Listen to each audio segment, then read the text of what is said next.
Good afternoon. Today we are going to talk about tag questions. Do you know what is a tag questions? Сәлеметсіздер ме? Бүгін біз сіздермен tag questions тақырыбын өтеміз. Tag questions қазақ тілінде жоқ. Дегенмен бұл ағылшын тіліндегі арнайы конструкция. Мағынасына келетін болсақ, келісімділік, растауды білдіреді. Tag questions'та сөйлем міндетті түрде болымдыдан не болымсыздан басталады. Екінші бөлігі сұраулы сөйлем болып келеді. Мысалы, He's going to the gym, isn't he? Ол спортзалға барады, солай емес пе? Немесе, барады ғой, иә? Tag questions осындай мағынаны білдіреді. Дәл сол сөйлем болымсыздан басталса, He's not going to the gym. Is he? Спортзалға бармайды ғой? Я? Осындай мағынада қолданылады. Question tags. A question tag is a small question at the end of a statement. Яғни question tag деп отырғанымыз сөйлем соңындағы кішкентай сұраулы сөйлемдер.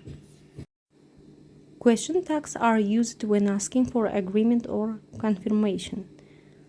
Question tag'ты біз рұқсат сұрағанда немесе сөйлемді растаған кезде қолданамыз. Мысалы, a positive statement болымды сөйлем, you are a student, сіз студентсіз. Екінші сөйлем міндетті түрде негатив, яғни болымсызда қойылады. Aren't you? Солай емес пе? Сіз студентсіз ғой, солай емес пе? Яғни біз сөйлемді to be мен жасасақ, екінші сұраулы сөйлем дәл солай to be мен жасалу керек. Ал егер болымсыздан a negative statement, Mary isn't a teacher. Mary мұғалім емес. Is she? Солай емес пе?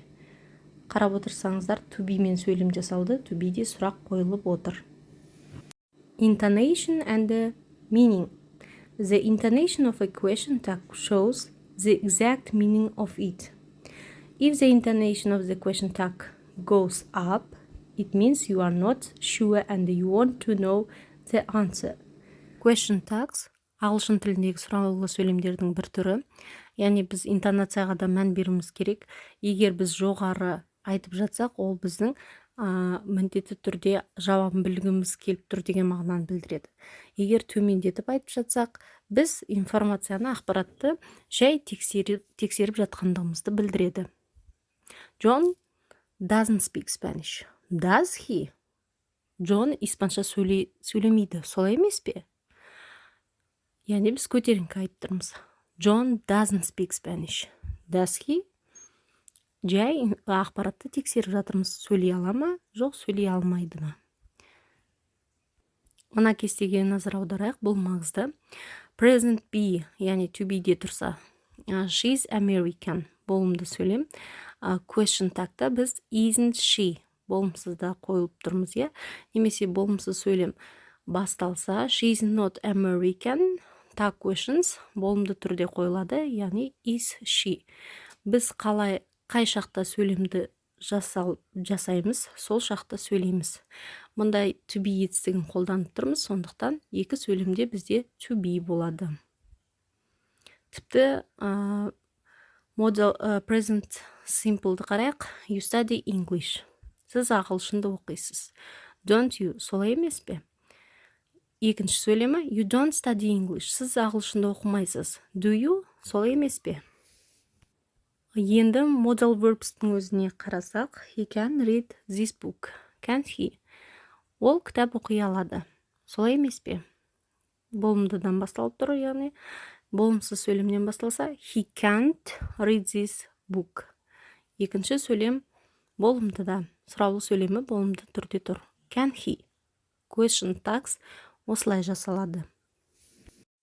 Сөйлемдер қай шақта, қай етістікпен жасалатынына мән беріп барып tag questions'ты жасаймыз. Tag questions'тың ерекшелігі осыда.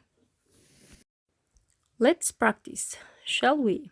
Енді сөйлемдерді қарап көріңіздер. They want to come, don't they? Олар келгілер келіп тұр. Солай емес пе?